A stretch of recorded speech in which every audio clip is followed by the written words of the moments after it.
Hello, it's Dawn Michelle and welcome back to my channel. Today we're going to chat about all the things that I got up to in April, and oh my goodness, was April a busy month. So we're going to talk about the decks I worked with, some of the things that I did, projects, whatnot. As always, you'll find timestamps in the description box if you want to jump around to any piece or part of this video. But we're going to start with my planner because, well, that's just how I start these videos this year. And that's how I know and remember what I did, because otherwise, like y'all, I don't have a clue what I do all day long.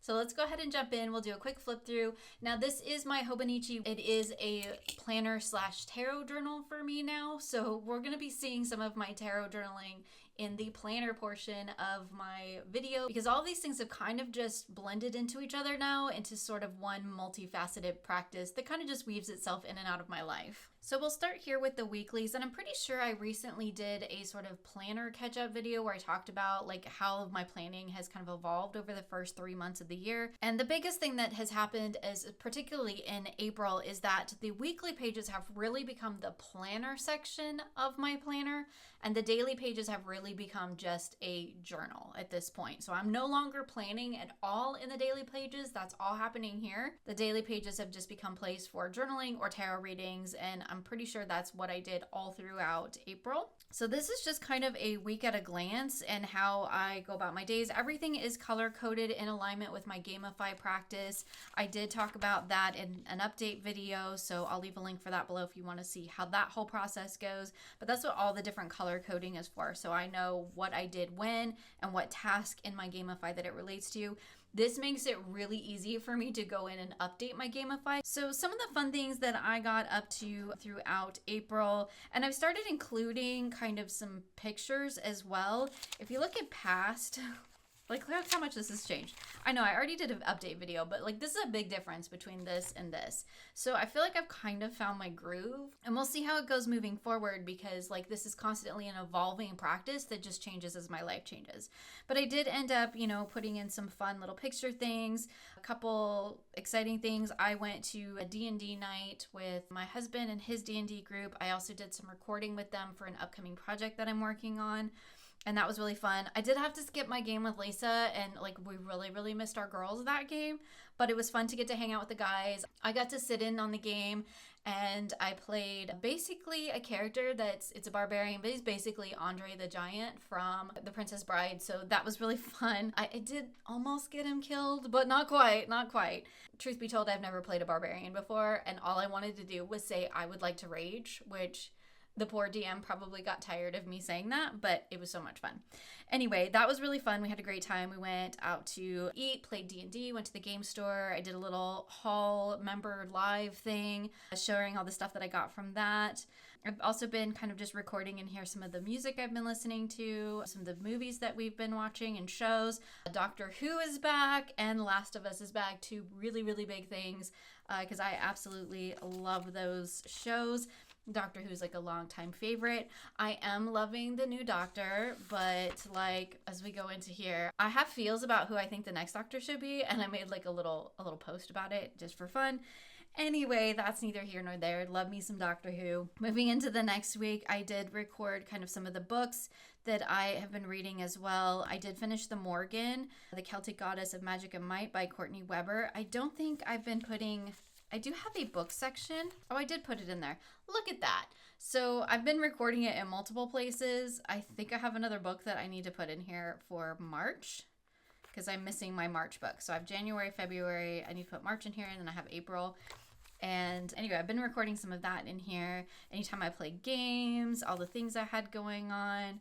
I did make a Baldur's Gate 3 dance video because photo mode released, and like I just had to have some fun with that. That was a lot of fun to do. Played Magic with Kevin. Got killed by a little house cat chasing a butterfly.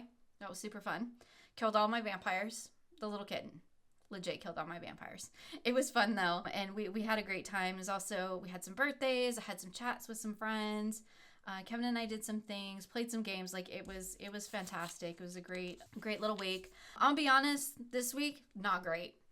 There is a reason I put all of these in here, because I was having some major struggles throughout this week. I had a lot of stuff going on, and I just kind of like ended up having to take a couple of days off, which you can kind of see reflected here. And I really kind of just went back to some of my comfort shows and was reconnecting with things that like just kind of bring me comfort and help me through those, you know, challenging times. I did a lot of stuff in this one particular practice that I'm going to be sharing about coming up hopefully in May. I watched a ton of Stargate. That is my OG comfort show. Daniel Jackson's my OG boyfriend, so you know. I also watched some old Doctor Who episodes with David Tennant's my favorite. I do love me some Matt Smith though, but I did go back and watch a bunch of David Tennant Doctor Who's. And then I also rewatched My Lady Jane. So while this is like a newer show, it's not something I've been watching for like 20 years, like Stargate. I've definitely found it to be a comfort show. Like I have watched it a couple of different times now. It, along with like Arcane, definitely sit in my comfort zone space. I didn't watch Arcane though, just kind of stuck to these three in terms of doing some comfort watching. Definitely have been doing some goddess work, things like that. This was a photo that I took on a little walk that Kevin and I took one day. Spent a lot of time with the kids over the last couple of weeks, and a lot of time with Kevin, and that's been really nice. And that's all I have in here right now, because that kind of starts to bring us into the next week, which goes into May. So I'll share that one next month. I think you can definitely see how the month kind of went from a little bit like low key to like super busy chaos, because like I had a lot of things going on, and then there was a little bit of burnout right here, and I had to kind of just like take a little step back, and that was fine and gave me a little bit of space that I needed to kind of reorient and get myself back into the flow of things. So let's just go ahead and jump over to the daily pages, which is basically where now my journal / tarot journal is basically living. So we'll get a little glimpse of the decks that I worked with throughout the month. I'll talk about them more in detail here in a moment. But as we flip through here, you'll definitely see pictures, because I pretty much include a picture of every spread that I do. I've been doing quite a bit with the Morgan. That is definitely wrapped around a particular oracle deck that I have. Again, we'll talk about that here in a moment. This was just a random sort of Morgan reading that I did, pulling some random cards that I don't think I've pulled this deck back out to use again. It was the Fuzzbox Tarot. I do enjoy it, but it hasn't come back out on my table. I did try to do some work with the Herb Crafters. Again, I'll talk about that here in the next sort of like section of this video. But I've just been doing some fun journaling in here, lots of tarot readings. I've been kind of trying to reconnect with my tarot practice, not so much a source of content, but like as a source to actually help me navigate my life and my days. I mean, that's kind of always at the heart of my tarot practice, but sometimes being a content creator means that I focus a little too much on the content portion of my practice and not enough on the personal aspects of it. So I really tried to focus in on that this month, reconnect with that. So there's a lot of journaling around these cards and these spreads and these layouts that I did.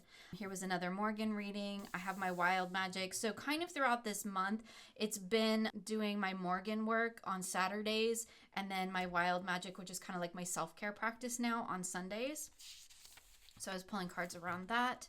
And then Mondays, I pretty much always do my Gamify reading. Again, I've shifted away from kind of just like recording the stuff about Gamify. That goes in my little Hobonichi weeks. We'll take a really quick flip through that. And I'm trying to focus more on like the journaling aspect of it in here, because this is a place for me to reflect. This was a fun little reading that I did where I was using a new charm set. I'll show you that here in a moment as well. And then I actually put it into a chat GTP and had it give me the messages as a Starian, and so I printed those off because it was just really amusing. It was just a fun little thing that I did. I was feeling a little bit like vulnerable that day, and I'm like, I just need a little bit of fun. So I did a little boyfriend reading, put it in there.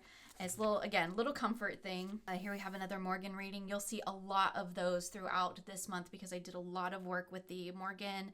Definitely did a lot of work with the Endless Tarot. I'll talk about that here in a moment too. Again, another Herb Crafters reading. This was me working with my Bloodweave boys. So that is the ship or the community relationship tag given to the Astarian Gale romance. And I am currently making a series based on that. So that's in here. And the Lover's card from the Endless Tarot. I've mentioned it many times before. It is definitely my Bloodweave card. I know that was not the intention, but that's where it sits for me. Again, big Morgan reading here on the Saturday, and then Wild Magic on Sunday. This was my Gamify reading, and this is like this Monday was the moment, the Monday where things started to really shift, and I started to really get very overwhelmed, very burnout, and like I had a lot of things going on. And I think you'll see some of that probably reflected in my journals and some of the decks that I started pulling into my practice. Again, another Morgan reading. This was a reading that I did using the Endless Tarot, the True Sight Oracle, and the Endless Oracle. It was really, really amazing. Butterfly keeps coming up for me with that Oracle deck, which is fantastic because that butterfly, I guess, is kind of like my animal energy for the year. It wasn't intentional. It's just kind of happened that way. And they're butterflies all in this planner / journal. This is just some journaling around me having a really hard time and a little reading that I did around some work stuff. Again, I'll talk about all of these decks that I used here in a moment. Connecting with the Morgan again on Saturday, Wild Magic on Sunday. They have another Gamify reading. This was another reading that I did just because I, again, was having some struggles, still having some struggles. You can see it here. Like sometimes my journaling gets a little bit more chaotic. The more chaotic my brain gets, the more chaotic my journaling gets. But this is how I kind of curtail the chaos and bring it into focus and really kind of sit with it and work my way through that chaos so that I can be more productive. So having a space and having it actually be dated is kind of helpful. I do occasionally feel the pressure to like, I have a blank page, maybe I should fill it with something.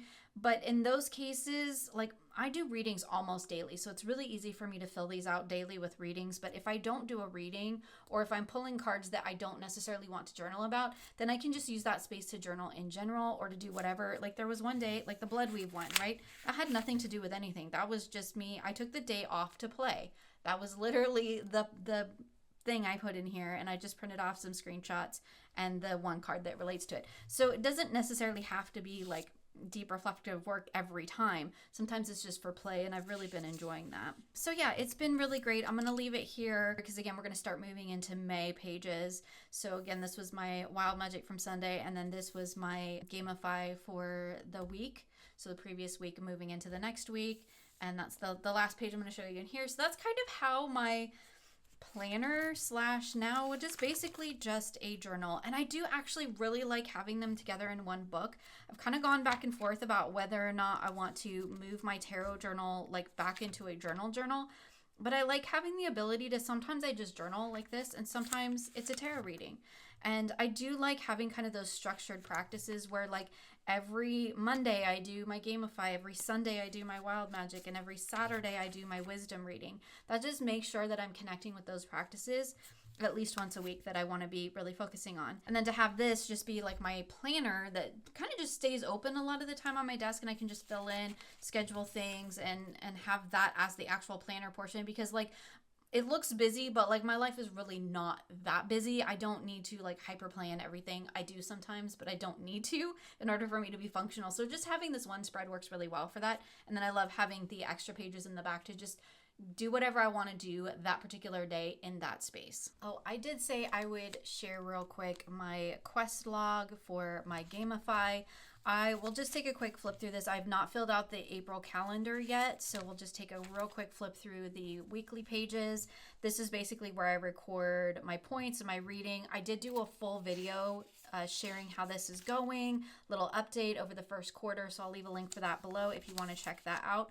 I'm not going to share, again, the decks that I worked with for Gamify. You saw them reflected in my planner, my cousins. They're the same decks that I worked with last month, so we're not going to go through all those again. I've been working with my Gamify decks, a set of decks for 2 months, so I'm using a whole new set moving into May. I'll be filling that out here, but this is the last full week of April. And again, just recording my points, keeping track of all of this. This has been really helping me to be mindful about where I'm spending my time, how I'm spending my time, and making sure that I am making time for those things that are important. But again, I have a full video going into this in more detail, so I'll leave a link for that below for you. So the first deck I thought I would share with you is the Call of the Morgan Oracle. Now this does have a giant box, which I have not been keeping. Do I even still have it? I do still have it. It's sitting off to the side. I've been keeping the book here on my desk because I have been diving into this anytime I pull a card so that I can become familiar with the Morgan's stories and wisdoms. I have really been enjoying this deck. I've been using it for a lot of Morgan work, getting to know that deity, working with Morgan. I did a full video with my members talking about that more in detail. We created a charm set, which I'll show you here in a minute.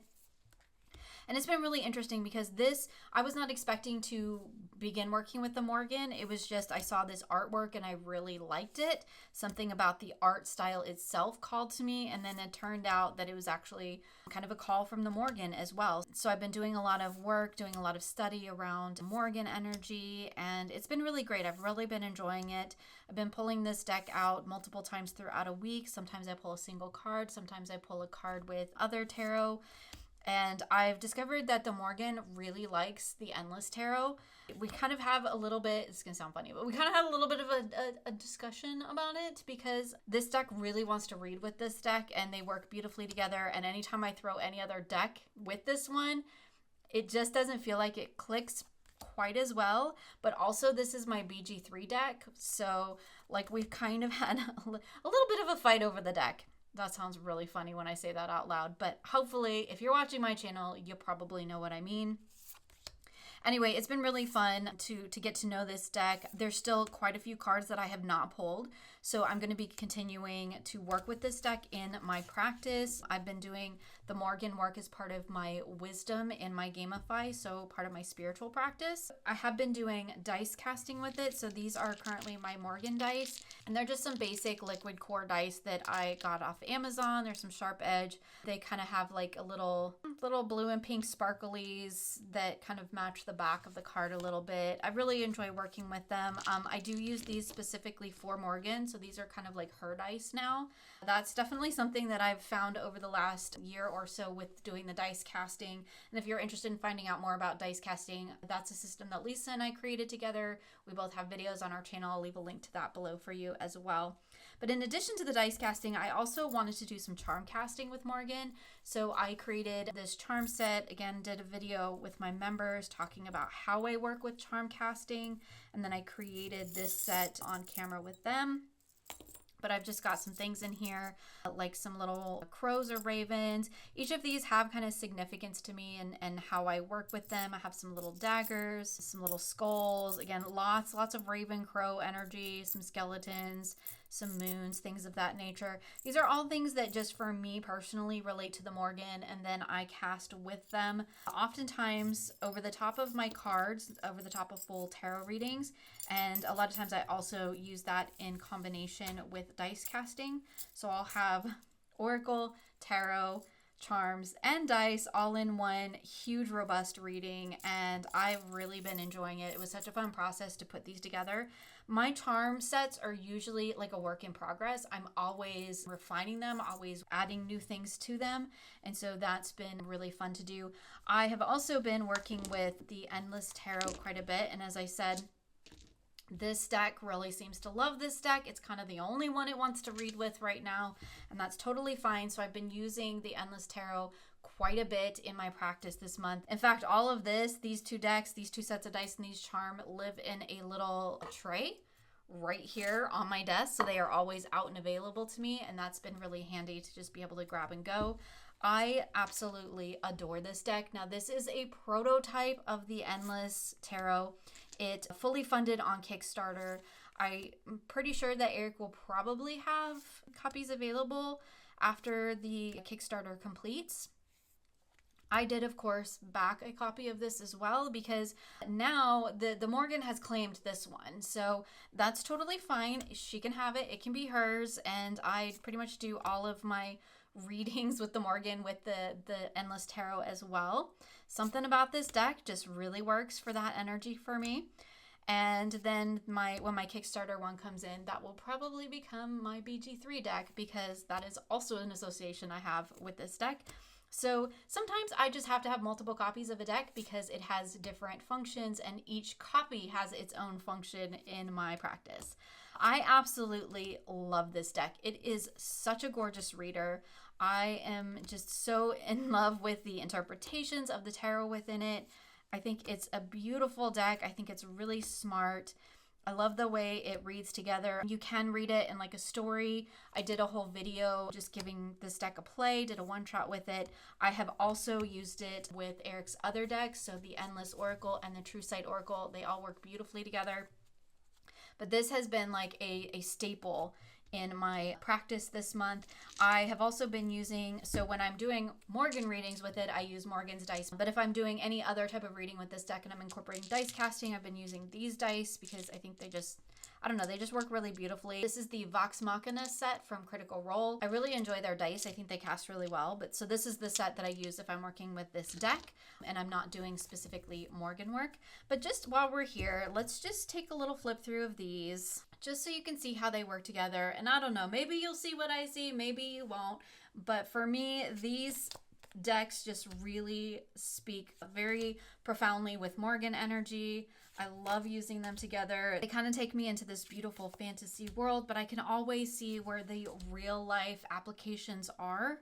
And I really love that about it. I love when I can kind of tie that fantasy world into my real life. I've talked about it many times where my fantasy world often comes into play into my real life, and my real life often comes into play in my fantasy world. Those are just energies that kind of intermingle for me, and there's no real separation between the two. And I love this combo because it kind of embodies that on my table, and I think they work really beautifully together. And just something about this combo, like this Oracle deck just really likes working with the Endless Tarot. I have thrown a few other decks at it. I've thrown the Tower of the She at it. I threw the Fuzzbox Tarot at it. A few others that I think we probably saw in my Hobonichi Cousins. But this is the pairing that just wants to be together. And so, like, I'm just not fighting it, man. I'm letting them be together because they want to. And this is like their little happily ever after. Occasionally, I do throw the Endless Oracle in there or some other things that I have. But these two, like, they get along really well, and I've really been enjoying my work with them. In fact, they're probably not going anywhere. They're probably going to stay right in their little boxes where they live, and that's just their home now. So also another charm set that I worked with, and I did that one kind of just for fun reading with, is basically my Astarian charm set. So I actually made 4 sets of these, and I sent the other 3 to my gaming buddies, Lisa and Allie and Krista. And we each have a set now of Astarian charms. So these are all like inspired by our BG3 play and by our collective boyfriend. And it's been really fun to play with these. I do use them pretty exclusively with the decks that I work with in alignment with that practice, which is the Notori, the Diablo, the Goetia, those kind of decks that I've talked about many, many times on my channel. But it's just been really fun to incorporate some charm casting in here. There's some very specific things, like actually Astarian scars are in here, some daggers, mirror, a D20, because Baldur's Gate is based on D&D mechanics. So it's been fun to play with these in alignment with those readings. It's a fun practice. Sometimes I do it more than others, but it's fun to just add like a really personal layer to a reading, because I am solely the only one who makes up what those charms mean, and that allows me to make the readings and the interpretations really, really personal. So before we get into the other decks that I worked with for my other structured practices, let's talk a little bit about the decks that I just sometimes pull in just because I need that energy. Definitely did that with the Endless Tarot, definitely did that with the Morgan as well. I would pull those in whenever I needed to, but as I mentioned when I was flipping through my planner, I really had a struggle toward the end, the last kind of few weeks of April. There was a lot of stuff going on. I was very much in a burnout, just kind of emotionally wrung out. And I ended up turning to that Fluorescent Tarot. Now, this is the, I don't know what edition, the newest edition. I backed it on Kickstarter. So I had this deck originally that I bought a few years ago, and like it was on some like super plastic cardstock. I did not like the cardstock. I ended up trimming it. This is the new edition though. This one is gold gilded. The cardstock is a little bit nicer. It's still pretty glossy. It's very big. It's still a little bit challenging for me to work with, but I had trimmed it down, and then I ended up gifting that deck to a friend who moved away. And so when it came back available on Kickstarter, I was like, yeah, I'll back it and get it again. And I'm really glad I did, because this deck for me sits in a very specific place. When I am feeling in that emotionally drained, like I just can't anymore. I'm in that full on burnout mode, but it's more of a like emotional burnout than physical or mental, a little bit of mental, but then it sits more in the emotional space. And that is definitely where I was. This deck reflects that back to me so beautifully. There is something about the melancholy nature of this artwork that everybody in this deck feels like they are sad. Everybody in this deck feels like they are struggling. And so for me, it was a great one to use to kind of just mirror back what I was feeling and in a sense validate it, but also give me some direction of kind of how to move past that. So I love a deck that really sits in a very specific space for me like that. It means I don't use it all the time, and it means it sits on my shelf a lot without being touched. But when the time arises for it, it's just like the most perfect match for my energy. It meets me exactly where I am, and that is 100% what this deck does when I'm feeling in that emotional. Sad is not really the right word, although I think there's definitely a sadness to this deck, but it's more of that sort of emotional overwhelm, emotional burnout where I can't anymore and I just need to take a step back. And this deck just reflects that so beautifully. And I did a lot of readings with this, a lot of work with it, several of which are in my planner because those were important. I felt like I needed to record them. I think there's one that I did a video on. Occasionally I just make like little musical edits of my readings and my practice. Those are just creative outlets for me, a way for me to reconnect back with the things that I am doing in a way that really nourishes my soul. And this deck is just, it was beautiful for that. And I would pull it out often, even if I wasn't recording the readings, to just do a reading, to just sit with that energy for the moment, to just spend some time in it, reflecting on it, and then trying to move through it, which is really what I used this deck for. I did pull in some dice casting as well, and I did pull in some oracle decks with it, which I kind of just grabbed at random. This is the Mystic Misfits Oracle. All of these are indie decks. I do believe the Misfits and the Hollow Valley are still available, but I could be wrong. Always check the links below. I really adore this little deck. It's not a very big little oracle. It kind of actually goes against like my typical need for an oracle deck, as in it doesn't actually have keywords, it more has titles. But for whatever reason, there are those rare occasions where that just works for me. This works for me. Like the Memento Mori is another great example of that, where it's just titles, but the imagery speaks to me on an intuitive level to where I don't need a keyword. I don't need a guidebook. I know the minute these hit the table what they mean to me personally. And so it's been a great one. I definitely got Spider this month. And this has been a great one to pull in, and I used it as a focal point. So what was the energy I was currently working with? That is really how I worked with this one in my readings. And I used it like as a focal point at kind of the top part of my reading there. And then this is really big, so I'm going to just pull it down a little bit. And then I also incorporated the Hollow Valley deck of symbols. Again, another deck with, here's the backs, always forget to show the backs. Another deck with just titles, no keywords, but again, another one that really does work for me because on an intuitive level, like I get it. I know what this card's trying to tell me. So what I did and how I kind of worked with these decks together was to use the Misfits as a focal point for like what does the energy represent. Then I was using the tarot to really, expand upon that message and to see, where I was feeling with it and how I was sitting with it. And then I used the Hollow Valley to sort of draw connections between those things. So where I'm at and where I need to be, and how can I get from one space to the other. And it worked really beautifully for that. I really enjoyed these together.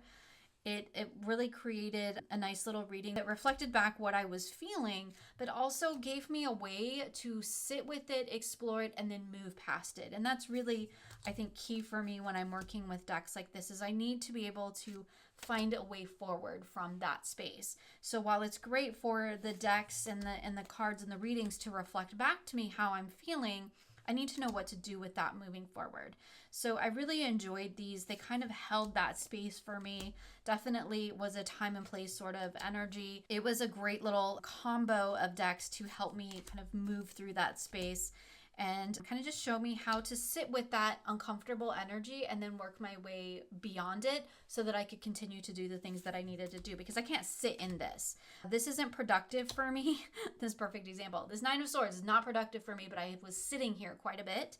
A little bit more towards the emotional side of things than the mental, but there was definitely some mental burnout going on as well. And this deck just really created and held that space for that, and then helped me find my way through it. So it was a great one for that. I really enjoyed it. I used it a lot throughout the month to really help me move past these challenging few weeks that I had. So let's talk about a couple of other random decks that I used throughout the month before we jump into sort of my practice-based decks. So I did some work with both the Millennial Tarot and the Herb Crafters, not together, but these are two examples of decks that I had gotten in, I really wanted to play with, I really wanted to explore, and just trying to kind of find where they sit for me in my collection. I'm going to actually start with the Herb Crafters Tarot, because this is a deck that I've had, I think, twice. I've been kind of working through my tarot collection with my members, just trying to kind of suss out, like, why do I have these things and what am I using it for? This is the second copy of this deck that I've had. And I'm really trying with this deck, but I just don't know that me and this deck are meant to be together, I think is where we're at. It is really beautiful, but I just could not for the life of me really find a place for it to fit in my practice. I tried doing some daily readings with it. I definitely got into reading some of the guidebooks. I tried throwing at it a couple of like specific sort of questions and energies. And it just, as beautiful as it is, it just didn't quite connect for me. I'm having a really hard time letting this one go because of how beautiful it is, but that doesn't do me any good if I can't find a way to actively work with it in my practice in a way that makes sense. I felt like throwing these cards on the table, and this is nothing against the deck. I think the deck is beautiful. I think it's beautifully created. I think the writing in the guidebook is fantastic. It is just a case of it doesn't work for me. And this is an excellent example of not every deck is meant for me. I can think a deck is absolutely beautiful. I can think a deck is really smart, really clever, love the writing in the guidebook. Don't even like terribly mind the design, the layout of it all. But it just doesn't connect. I don't feel anything when I work with these cards.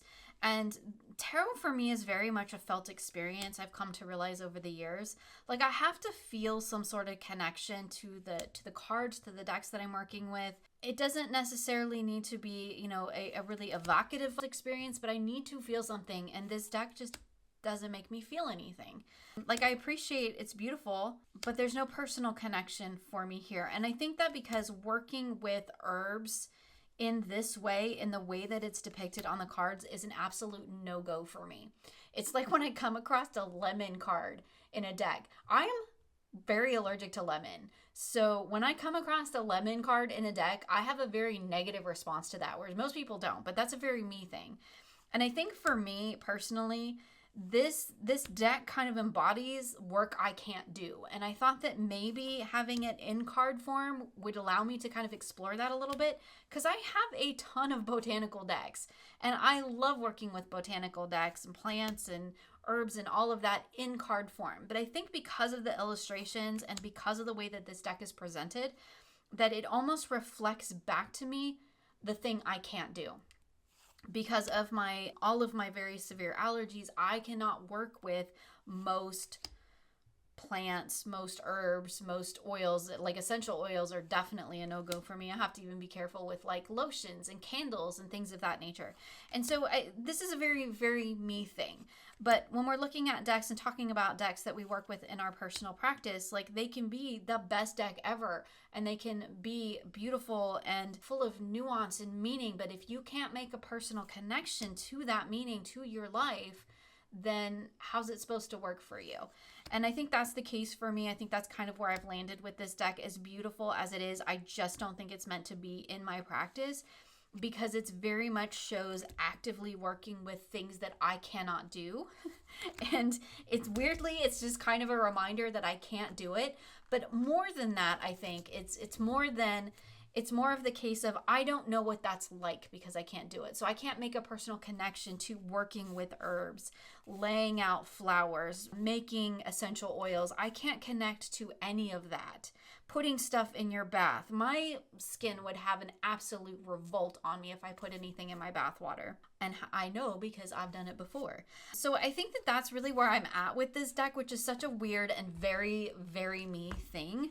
But sometimes that happens where there is a deck that, as beautiful as it is, I just can't personally make a connection to it. And because I do only read tarot for myself as part of my personal growth work, if I can't make a personal connection to it, then I have no use for it in my collection. And that's nothing against the deck. I'm just trying to find a space for it, and it doesn't reflect my life. So therefore, it doesn't have a place in my practice.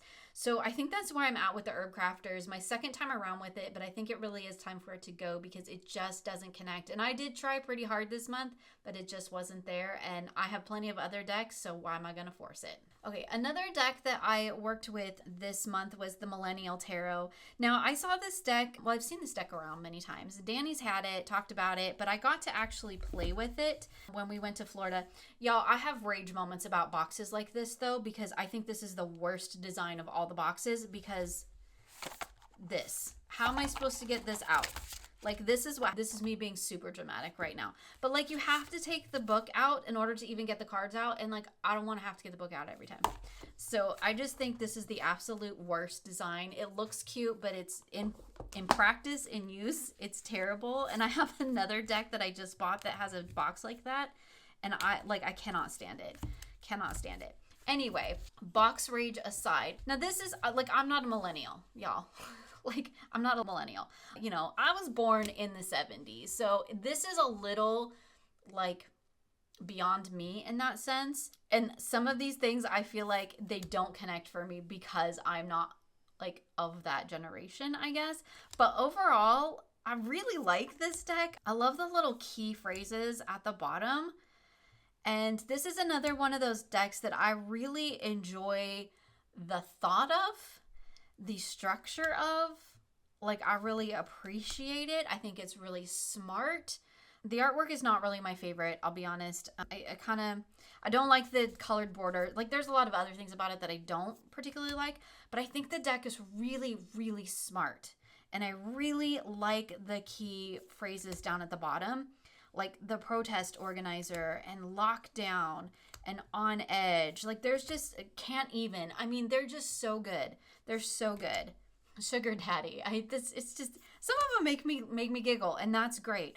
But I've used it a little bit for some work readings, but I really haven't found a space for this in my practice. I don't know where it belongs or if it belongs. I've enjoyed getting to know it. I've enjoyed using it, but, like, I had to, like, actively make myself pull it out and work with it and to try to find ways to use it. Whereas a lot of these other decks that I'm talking about and that I do talk about every month in my reflections are more of decks, like, they naturally fit into those spaces for me. And this one, I like, as smart as I think it is and as cool as I think it is, it just really doesn't, like, have a space. I couldn't figure out where it fit for me.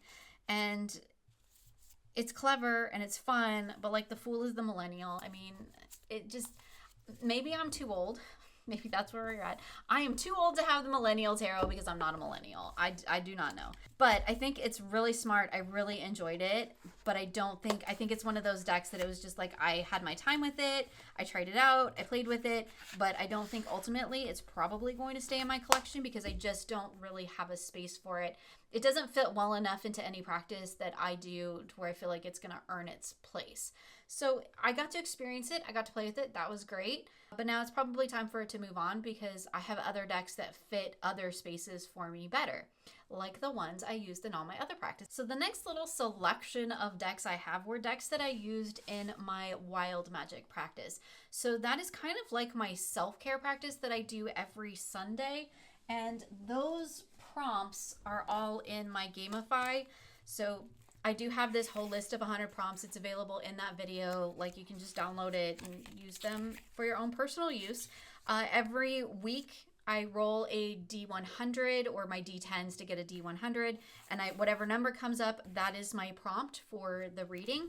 and I use that as my overall prompt. And then I generally pull 3 to 4, sometimes 5, however many I feel in the moment. I pull the cards around that central question, and then I use the cards to help me kind of answer that question and spend a little time in self-reflection. The prompts in that particular one are pretty much mostly geared towards self-care, so it works really great for that. I've got here my little Phenomena Oracle. I think this one might be out of print. It's in a beautiful little Krista bag that she made. I love it. It's gorgeous. It also like matches this, and this is like one of the decks that it kind of hangs out with. This deck, again, I think it's out of print. This deck I had so much snark about when I first got it, but I actually really love it. It works really well. Something about it just really encapsulates like the overall energy of a reading for me. It gets really down to like the energetic heart of the reading. I don't know if this deck is going to be available again at any point. I do believe it's out of print. This creator did the, oh my goodness, that one tarot deck. I'm terrible with names, y'all. It recently just funded, I think, on Kickstarter. I definitely backed it. I don't know if this was like available in some of the add-ons or anything, but again, I'll leave whatever links I can below for you. So I used that as kind of like the energetic focus for my reading. Then I used this deck, which is the Mage the Awakening. Again, these are all indie decks as well. I guess I'm working with a lot of indie decks lately.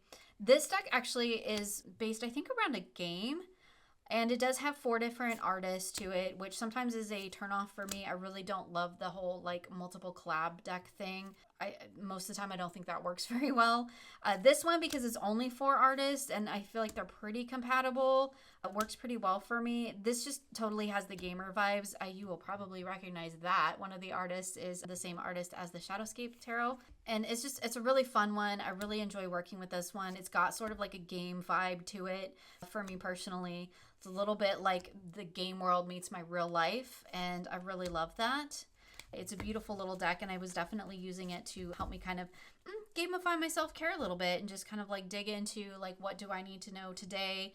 What messages do I need to carry with me as I move forward? So I kind of paired that with like reflecting deeper into those questions. This is my sort of energetic foundation. And then I was using my own little oracle, which is the Sacred Threads Oracle. So this is the pocket edition, which I'll be honest is my favorite. Like I do have the larger one that is like typical like oracle size. It's like this size.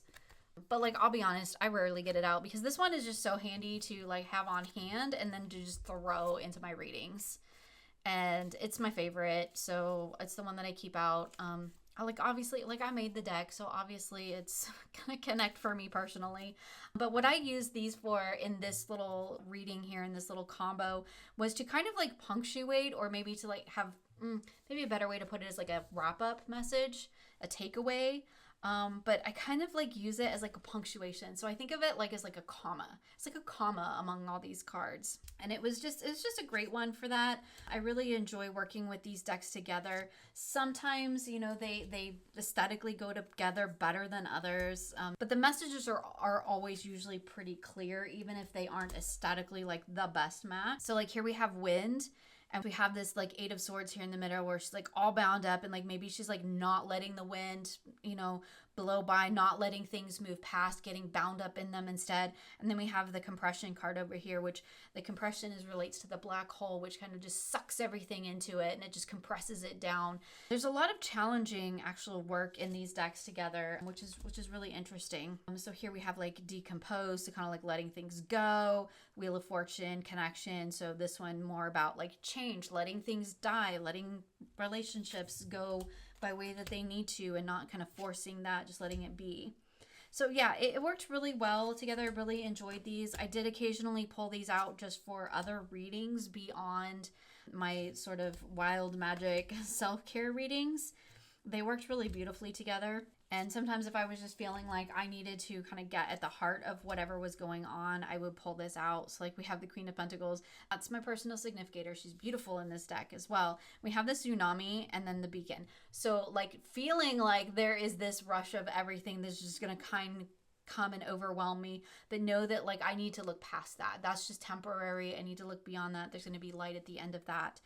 And I just think they work really well in terms of kind of getting at the the energetic heart of what is going on with me and where I need to be focusing my efforts in order to, really support myself moving forward. So I really enjoyed these ones together. So the last grouping of decks that I'm going to share with you today are the decks that I used in my Enchanted library practice. So that is the guided tarot practice that I do here in my membership on my channel, where I basically create this journey that we go on and prompts and tarot readings and spreads and activities to explore different avenues of personal growth. For this month, for April, maybe we'll jump into this first just so I can show you what we did, and then I'll talk about the decks that I use in that practice. So our practice for April was the Blessing and the Curse, which is loosely based on the fairy tale of Sleeping Beauty. So all this year we are walking through the Enchanted library, exploring our practice through the lens of different fairy tales and using those to guide our practice. So every month I put the story in here.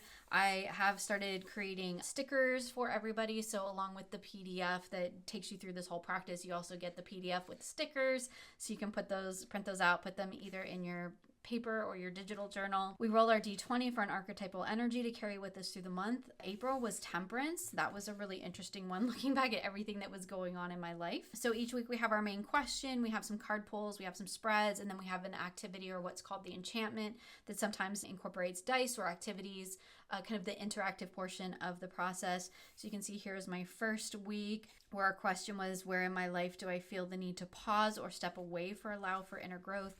Again, all of these relate back to themes and ideas that come from the fairy tale that inspired it for that month. So these all relate to working with the idea of Sleeping Beauty. So here was our second week with our internal shifts. And then we had our third week with periods of dormancy. And then our final week, we kind of brought those together into what is a blessing and what is a curse, and then looking at how we can explore those in our life. So this was a really fun one. I really enjoyed working with it, and I really enjoyed the decks that I incorporated this time. I definitely knew that I wanted to use my nudity tarot. I absolutely love this deck. I had to go get it out of my game room because this was my Maleficent deck when Lisa and I were playing that run, but we've since moved on to a different game, that one completed. So I kind of have that association to it too, but this deck feels very fairy tale to me. I think this is such an underrated deck. I think I did a whole video talking about this deck and how I think it's absolutely brilliant, but it worked great for Sleeping Beauty because I feel like this deck, like Sleeping Beauty, there's so much going on beneath the surface. It's what you see on the top is just the tip of it. So there's all of this hidden meaning and layer that happens underneath in this deck, and I thought that was very appropriate for the Sleeping Beauty story. Also, aesthetically kind of matched the whole pinky purple vibe we had going on for the month. And I ended up pairing it with the Witch's Wisdom Oracle. So this is a whole collection of decks that I've just been collecting. Krista and I, we both, I think we've had a love affair with these decks. Are they the most beautiful, my most favorite Oracle decks ever? No, but I don't know. There's something about them. I've talked about it before. I think I've talked about it in many member videos. There's just something about these decks that I just can't seem to get away from them. I want them all. It's very much a Pokemon thing. But unlike some of the other decks that I do that with, where I'm I need them all, I have been trying to actually work with these in my practice because they actually read really well for me. And it paired beautifully with the Nui. And I was really excited about the way that these work together because they do kind of have a little bit different energies. But I thought that they paired together really well. I enjoyed the messages. This does have the title and keywords. So you've got what it is and what it means. So cloak and concealment between the Devil and the Two of Swords. I mean, I don't know, they work really well. They're both digital art. This card drives me bananas, but this is really well done digital art. This, okay, not so much, but I love it anyway. And it's such a beautiful little reader together. I really enjoyed these. I've definitely found a few decks in my, tarot decks in my collection that really work well with this series of Witches decks.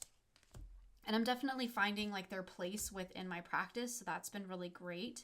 And I think these ones work really well together.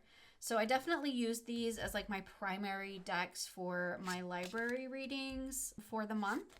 and I really enjoyed those together. And then similar to how I talked about working with the sacred threads, where I would punctuate with one of these little pocket oracles, which are just like my favorite for this practice. This is the Craft Decadence Oracle. So this is an indie oracle. These two are both mass market. I do believe all three of these decks are readily available. Here's the backs of these. I've edged my deck. I've talked about this deck before. This deck is so bizarre. I love it. I love it. It's got a very specific energy though. And so sometimes I struggle with trying to find where it fits in my collection. But I just absolutely love the messages. They make me think of things in a different way, and I really enjoy that. And so what I was doing was kind of like punctuating, or if we had a space in the reading or in the practice where we were invited to pull additional cards, I was using this because it would kind of give me something interesting to walk away with. So kind of using it like a wrap up, I guess. So if we have Homeland here with Foundation between the Nine of Swords and the Four of Cups, and the takeaway of this, or what's beneath it, is the Mystic Binder. And I think the keywords on this deck are just the best. They are so creative. I really enjoy working with it. And aesthetically, I think they're all really beautiful together. So here we have Awakening between the Hermit and the King of Swords, like taking the time you need to bring that awakening into being. And here we have the Memento Mori with time is fleeting, now or never. So really interesting about, kind of this idea of hermit energy, this awakening, like we're awakening now, we're done, we're moving out of the hermit energy. Like it's telling us the time is now, do the thing, stop putting it off.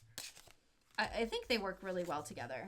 We'll just flip through a couple just so you can see how they kind of come together. So we have Winter with the Eight of Pentacles, the Magician, and Positive Disintegration. I love that. Again, super clever keywords on the little Craft Decadence Oracle. Really enjoy it. Guess we're just going to get all of the season cards. So we have Spring, Six of Swords, Justice, and Oppressive Engineering. I mean, that works really well with Justice energy, right? Yeah, these were really cool. I really enjoyed them together.